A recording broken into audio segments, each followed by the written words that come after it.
My name is John Apt. I am co-president of Apt Electronics, and we are a consumer electronic and major appliance retailer based out of Chicago. Our business, I'm in the retail business. We sell consumer electronics, home appliances, and virtually anything for your home. Working in the retail sector today is very challenging, as pretty much everybody knows. In the last 20 years, the internet has kind of come to fruition, and there's a lot more shopping online. So there's a lot less people walking into brick and mortar retailers. I'm sure you notice, you walk around your town, you see a lot of for rent signs, for sale signs.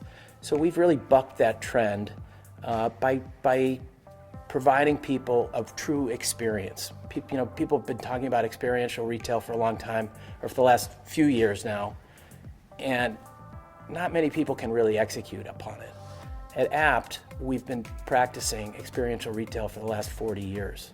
Not only do I have 3 brothers in the business, but we have 1,500 plus employees, and it really feels like it's an extension of our family. So sometimes we'll get people in there and they'll come in suits and they'll be kind of stiff, and they come from the corporate world.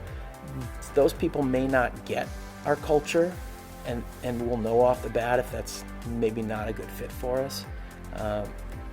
We look for people who are problem solvers and really want to take care of people and want to help move the company along and help us grow. What's interesting for our hiring process, we have sort of a group of people who, there's lots of people who do interviews all over the company, but there's also a final group. There's a group of about 8 people, and they meet. It's a second or third interview, and they'll meet the employee, and they'll stand around the employee. It's right out on the sales floor. It's very unique. It's very different.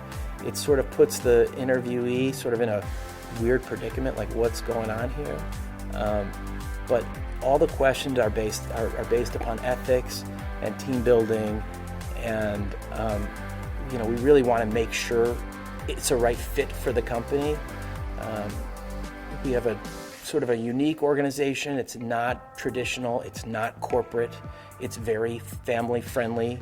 Our customers keep coming back because we keep evolving our company, and we keep not only the culture, but the product mix, our storefront, everything changes. People come into our store and they say, wow, it looks so different, or wow, is that new? Or our website, when did you add this functionality to your site? So we're always trying to keep it fresh. We reinvest a lot of money back into the business. It's really important for us to keep it moving, because when it's stale, it doesn't become a warm and friendly place to want to shop. I don't care if you're online or if you're in someone's store. When something looks dated and old, and it looks like you haven't progressed,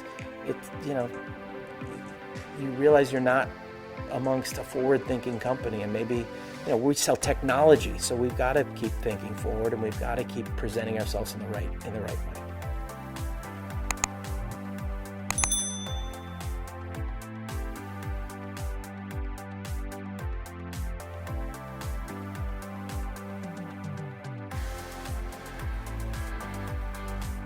My name is Kevin Rooney. I'm the Chief Administrative Officer for West Monroe Partners.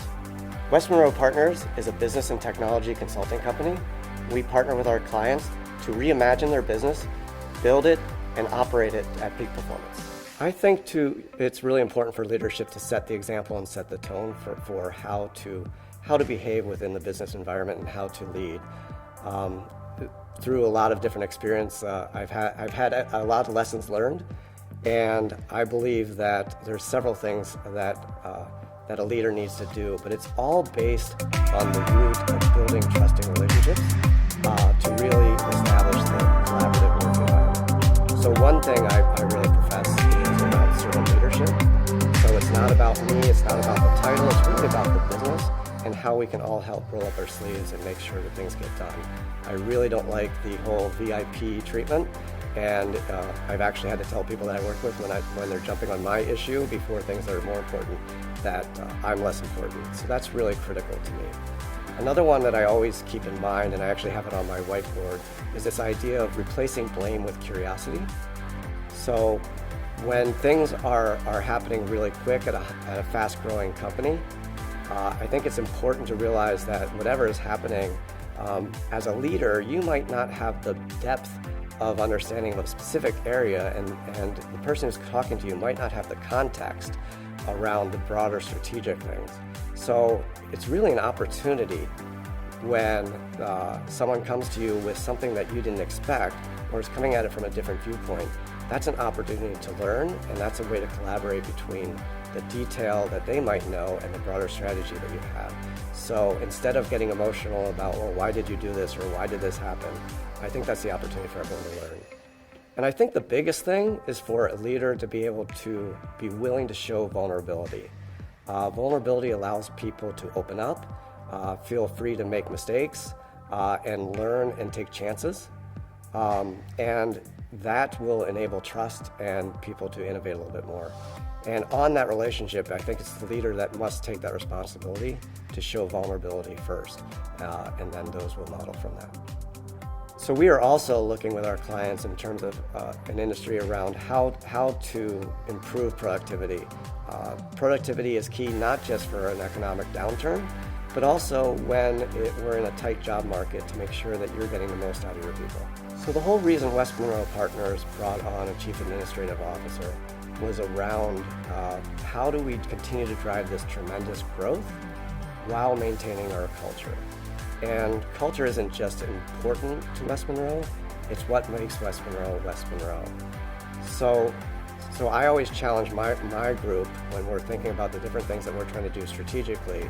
How would you do things if you were twice your size? But most importantly, how do you maintain that culture? And I think a lot of organizations get culture wrong. They might think that culture is just that foosball table or that happy hour. And culture is much broader and much deeper than that. It's really about why you're working, what you're doing, what's the impact that you can make, and keeping that in mind, and then being able to deliver upon that. So we do a lot of things.